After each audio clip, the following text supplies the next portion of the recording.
Moab, Utah is known as an off-road paradise. And let's be honest, most people are wanting to go there and explore.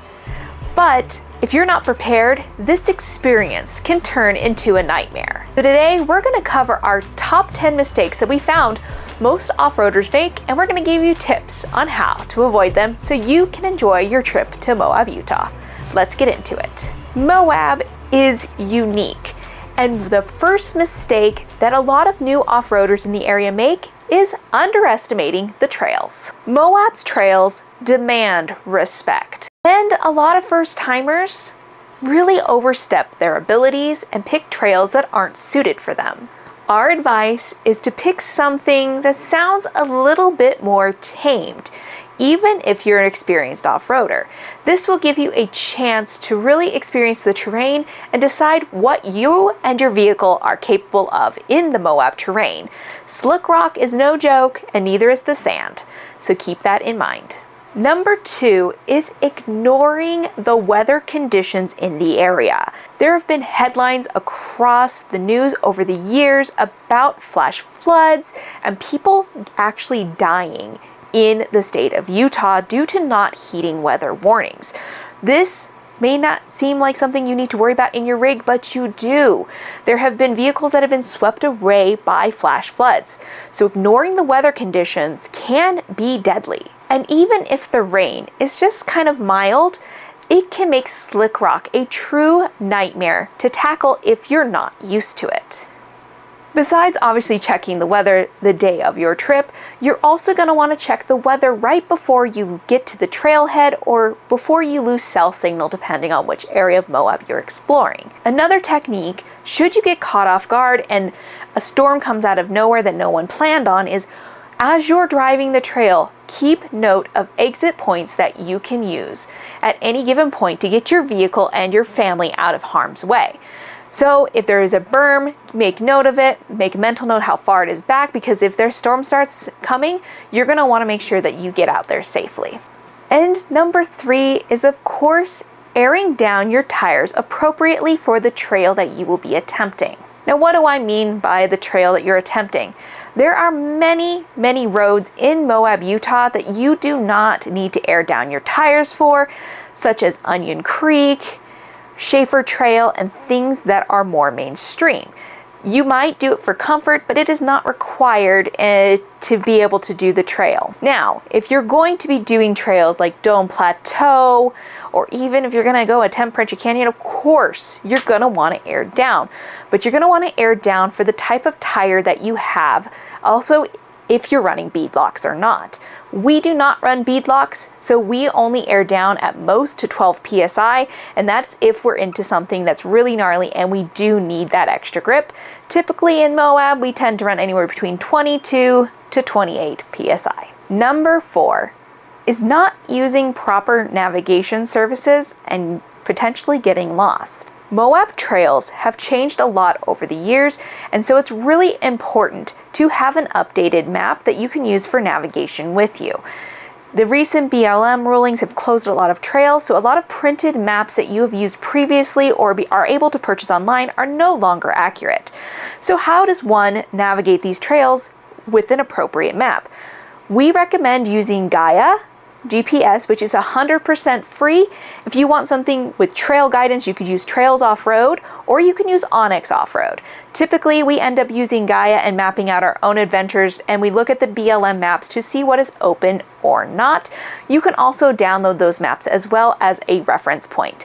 So you're gonna wanna use that. As long as with GPS, what's great about Gaia is that you can actually see within reason, depending on the magnetic force of the area, which can make it askewed a little bit, you can see where your vehicle is approximately. Number 5 is overpacking or underpacking your vehicle essential kit. What do I mean by essentials?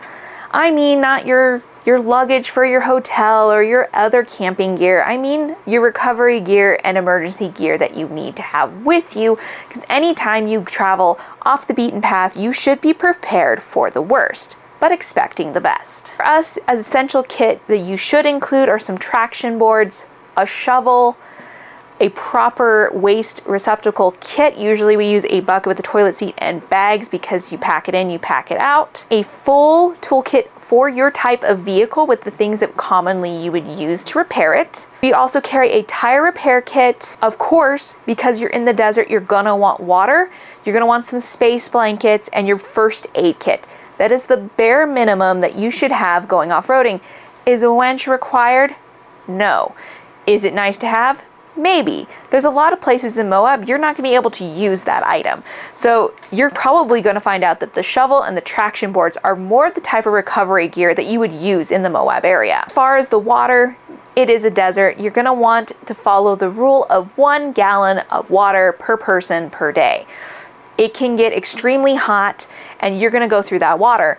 And why do you need space blankets? Because the desert gets extremely cold at night. You will have 100-degree days. You could be potentially in the 40s at night during storms. So it's important to be prepared so that you're not running out of fuel to keep yourself warm should you get stuck. Item number 6 is disrespecting the trails and its ecosystems. You've heard it, leave no trace. But this principle is more tread lightly. If you pack it in, pack it out, follow those same leave no trace principles.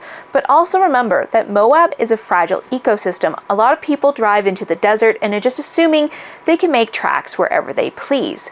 That's not the case. We have something called cryptobiotic soil, and it is alive, and it's a desert crust that protects against erosion. The cryptobiotic soil can help prevent all that erosion and help keep the trails intact. Please, if you do go out to this area, stick to the marked trails. And remember to leave the land better than you found it. Number 7, not getting your required permits in advance. Yes, there are trails in Moab, Utah that require you to get a permit to drive.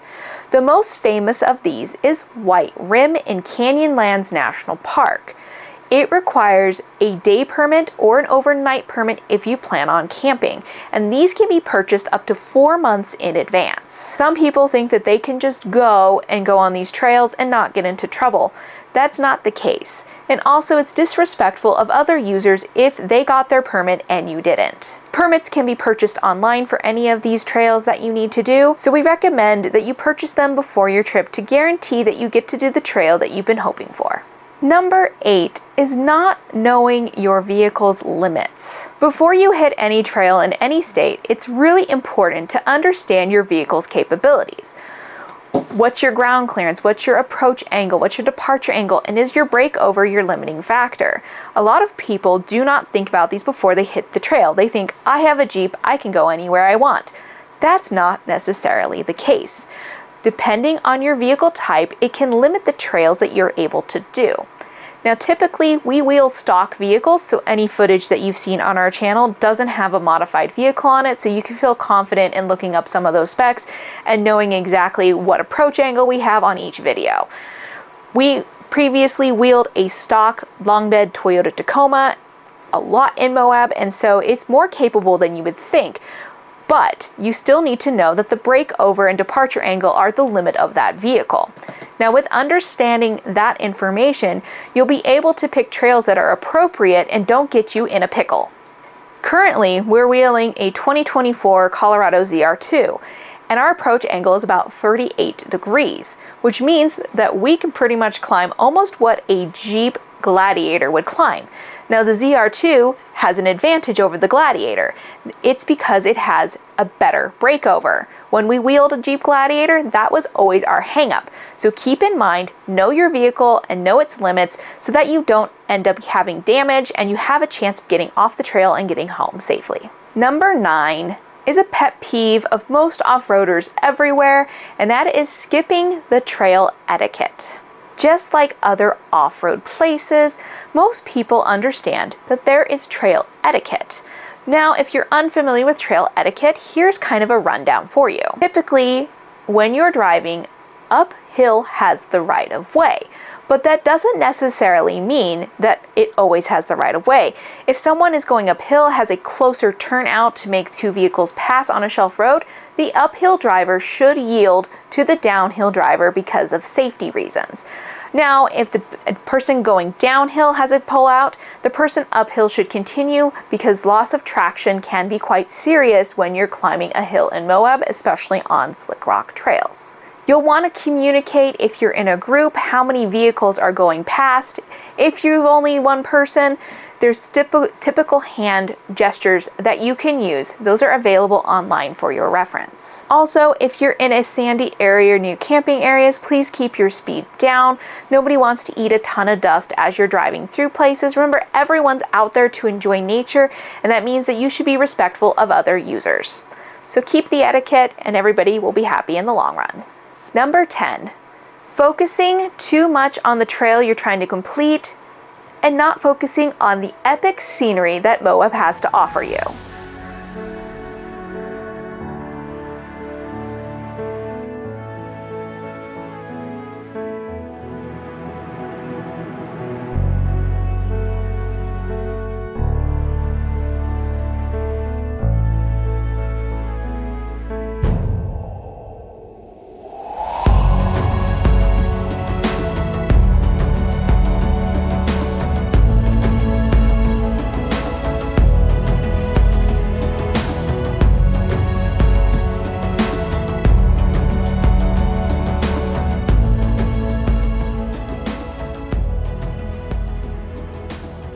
Off-roading in Moab isn't just about completing these epic obstacles that you can post on Instagram, YouTube, and Facebook. It's about enjoying the adventure, seeing all the scenery, and really experiencing Moab. Because Moab is pure magic. So as you're driving the trail to get to those epic places like Top of the World, remember, there are other views you can enjoy along the way that a lot of people end up missing. So when you have the opportunity, stop, stretch, take a look at all the beautiful landscapes around you. You'll remember this for a lifetime. If you've hung in this video this long, we have a bonus tip just for you. And that is making sure to plan the appropriate amount of time to complete your trail. Now, a lot of places online will give you a time estimate for those famous Moab trails. Trails like Dome Plateau take about 6 hours to complete and enjoy. So you're not going to want to try to fit that into 4. You're not going to enjoy the trail and you're probably not going to get it completed. You're going to want to take your time. Similar, trails like Pritchett Canyon are an all-day affair. You're going to want to get up early and expect to be back in Moab around 5 or 6 o'clock because those obstacles are no joke. So when you're planning your trip, plan accordingly and don't try to shove in too many trails in one day. Now, if you're doing some easier trails, keep in mind of mileage. What happens if you find a trail you want to do and there is no time estimation? Typical rule that we use for any adventure on any trail that we don't have a time estimation for is we do 2 hours per mile.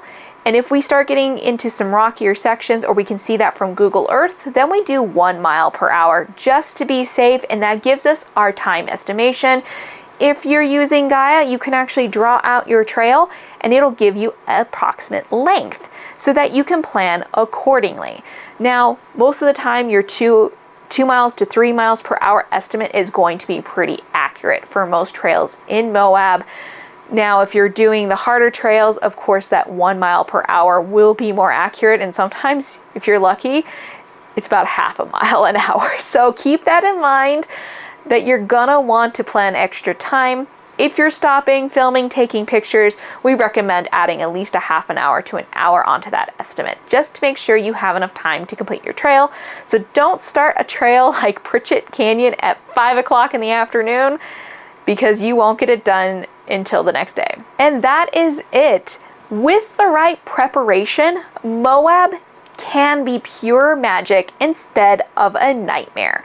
You'll want to plan appropriately and take these tips so you can have the perfect Moab adventure so it'll keep you coming back for years to come. Hit that like button, subscribe, and don't forget to share with your friends who might need a little bit of help or planning a Moab trip.